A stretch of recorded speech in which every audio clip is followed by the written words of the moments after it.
හොරස ඔබ වහන්සේ පැහැදිලි කරපු ආකාරයට අපි නිරතුරුවම දුකටපත් වීම යම්කිසි කාරණයක් නිසා ඊටමත් පීඩාවෙන් සිටීම තවත් අකුසල කර්මයක් බවට ඔබ වහන්සේ පැහැදිලි කර දුන්නා. ස්වාමීන් වහන්සේ සමහරක් අය රෝගී තත්ත්වයටපත් වුනහම කුසල ශක්තියින් ඇති කරගන්නට තරම් මනසේ ප්‍රබලත්වයක් නැති වුනහම ඒ අය ජීවිත තොර කරගන්න හදනවා. මම දැන් ජීවත් වුණා ඇති කියලා හිතනවා.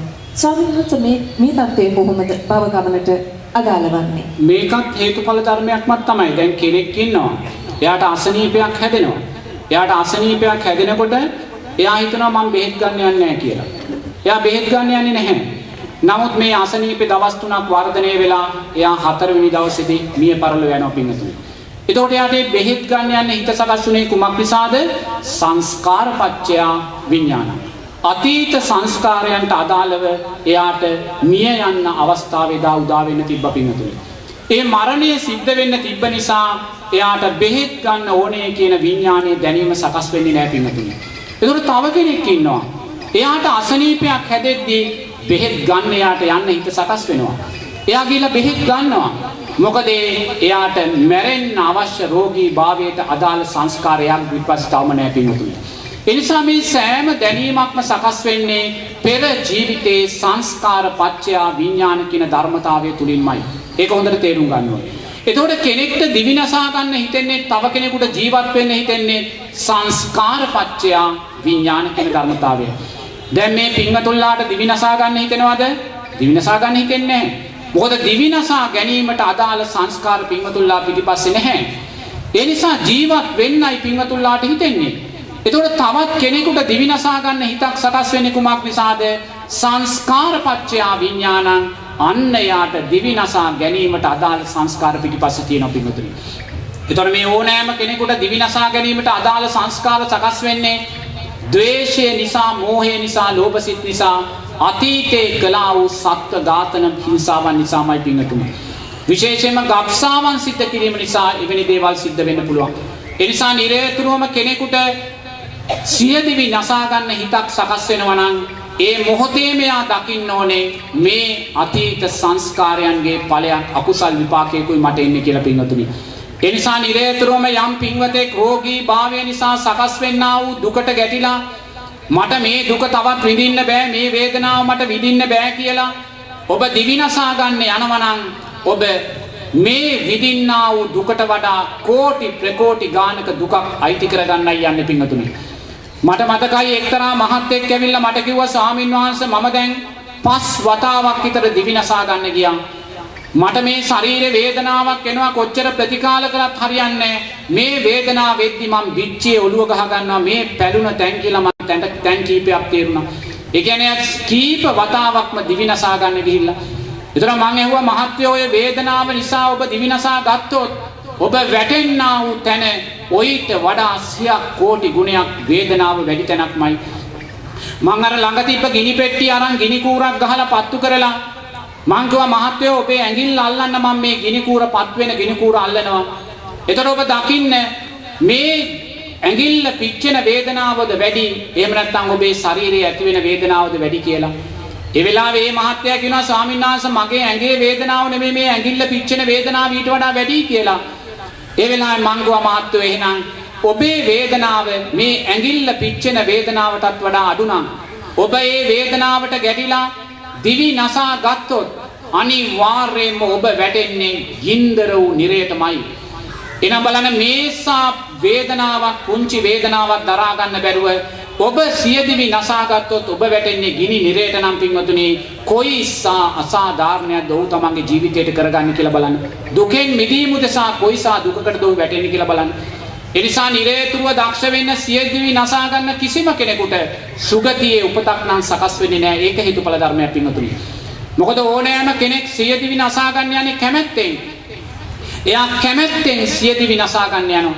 එයා තොණ්ඩුව බඳින්නෙත් කැමැත්තෙන්, තොණ්ඩුව බෙල්ලට දාගන්නෙත් කැමැත්තෙන්, අර බංකුවට පයින් ගහන්නෙත් කැමැත්තෙන්, එයා වස කුප්පිය සල්ලි දීලා ගේන්නෙත් කැමැත්තෙන්, වීදුරුවට දාන්නෙත් කැමැත්තෙන්, බොන්නෙත් කැමැත්තෙන්.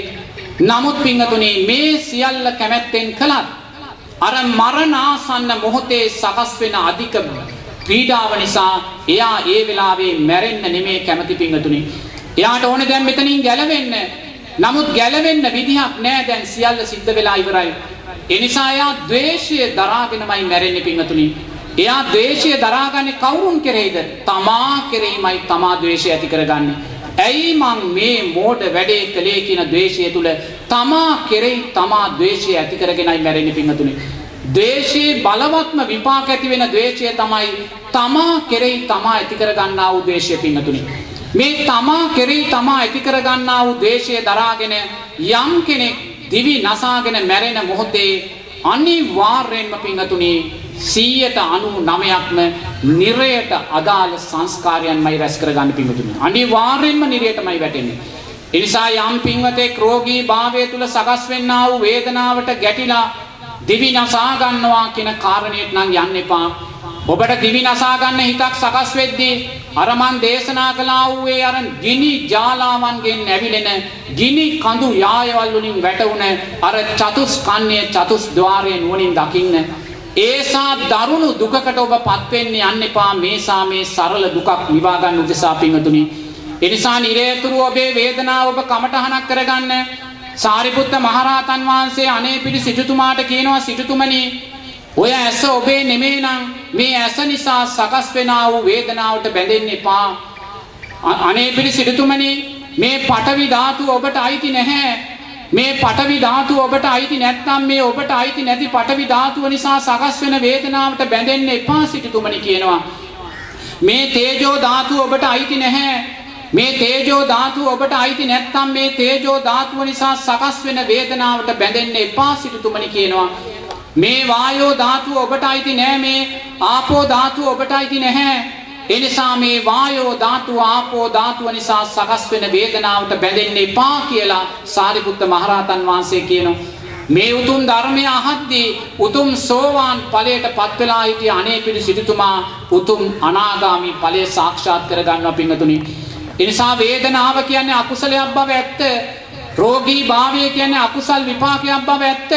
නමුත් ඔබ දක්ෂ වෙන්න අකුසලයේ තුලින් කුසලයේ මතු කරගන්න.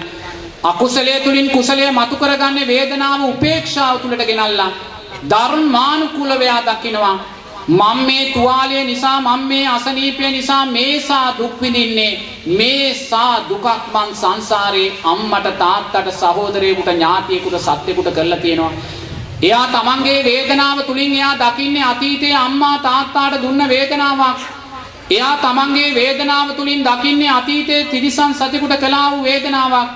එයා තමන්ගේ වේදනාව තුලින් දකින්නේ අතීතයේ මහා සංඝරත්නයට කළා වූ මානසික හිංසාවක්.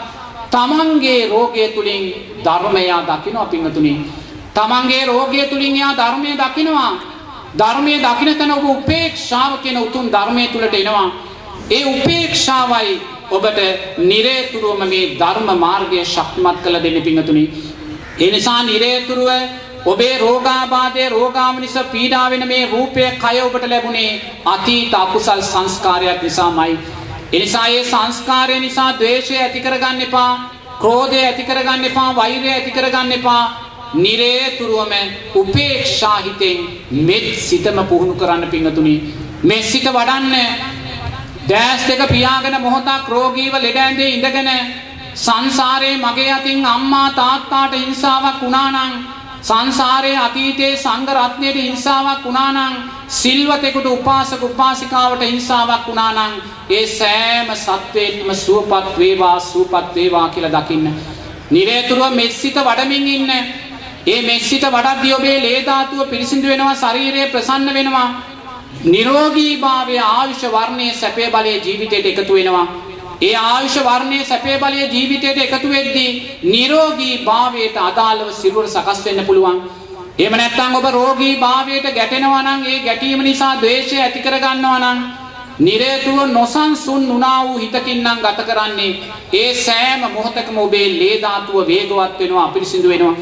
ලේ ධාතුව අපිරිසිදු වෙනකොට වේගවත් වෙනකොට ශරීරයේ ප්‍රසන්න භාවය දුර්වල වෙනවා. ශරීරයේ ප්‍රසන්න භාවය දුර්වල වෙනකොට ආයුෂ වර්ණයේ සැපේ බලයේ ක්‍රමානුකූලව දුර්වල භාවයටයිපත් වෙන්නේ.